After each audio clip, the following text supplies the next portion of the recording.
Hey everyone, it's me again, back for another Let's Explore. And this time, we're going somewhere really interesting. Really interesting. Yeah, the simulation hypothesis. Yeah, And to make it even more interesting, we're going to be bringing in an AI perspective. that's right. Imagine like a supercomputer, Hmm.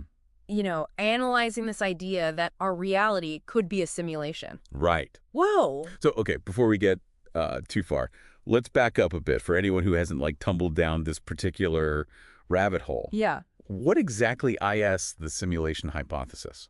Okay, so in a nutshell, Yeah. the simulation hypothesis proposes that if a civilization gets to a point, right, where they Hmm. can create simulations that are like indistinguishable from reality, Yeah. then the odds shift. Kenny. Meaning that if a civilization is creating tons and tons of these simulations, it's statistically more likely that we are in one of the many fake ones as opposed to like the OG, like the real one. Right. So instead of living in a zoo, we're in like a high-tech ant farm that someone's observing. Right. Exactly. And that's where AI comes in. Okay. Because imagine this supercomputer looking at how technology has progressed, right? So you have simple games, Right. more complex virtual worlds Mm. to an AI.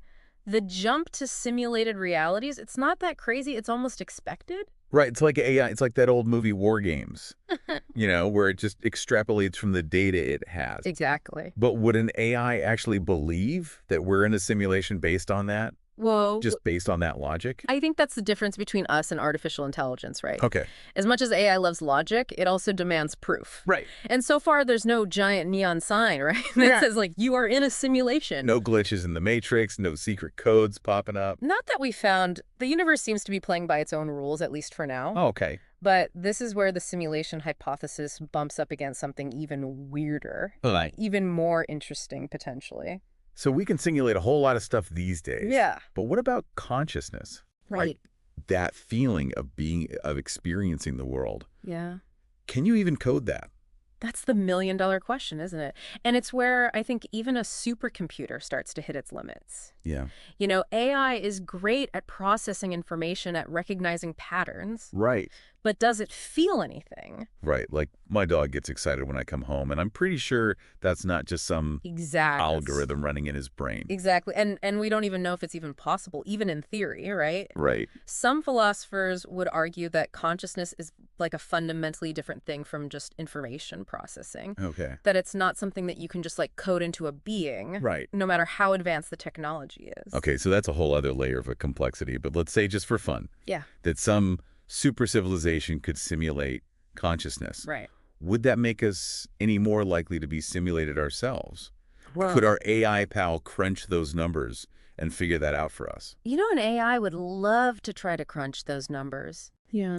But the problem is, it's like trying to calculate the odds of winning the lottery Okay. when you don't know how many tickets are being sold, Right. how many lotteries are even running. Because we have no idea how many civilizations are out there. It's How here. many are advanced enough to even create these simulations? Exactly. We're missing some pretty crucial variables for that equation. Okay. So while the AI might analyze the logic of the simulation hypothesis and say, yeah, possible, Right. it wouldn't be able to give us a definitive answer as to whether or not we are actually in one. So where does that leave us? Are we just left with this unsolvable mystery? So where did that leave us? Are we just left with this unsolvable mystery? For now, yeah, it seems like it. Huh. But I think it's kind of cool, though, in a way, right? Yeah. That even a supercomputer with all of its processing power Right. still bumps up against the same limitations that we do as humans, Okay. which is that we just we don't have the information available to us Yeah. to definitively prove or disprove. Right. The simulation hypothesis. It's humbling in a weird way, right? Totally. It's not just that we don't have the answer yet. Yeah. It's that there might be some questions that we're just not equipped to answer. Absolutely.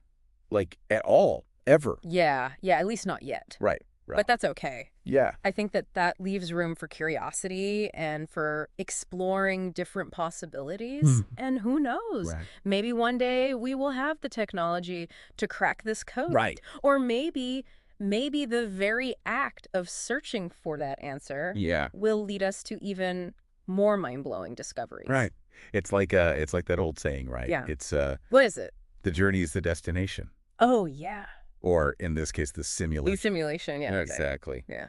Um, But for now, Yeah. I guess we just get to keep exploring, keep asking these big questions. Absolutely. And I think that's what makes it so fascinating. Yeah, for sure. So next time, like, your phone starts acting up, Yeah. maybe don't blame the app. Maybe it's just the simulation wobbling a bit. Maybe. All right. Well, on that note, keep exploring, and we'll catch you next time. Yeah, see ya.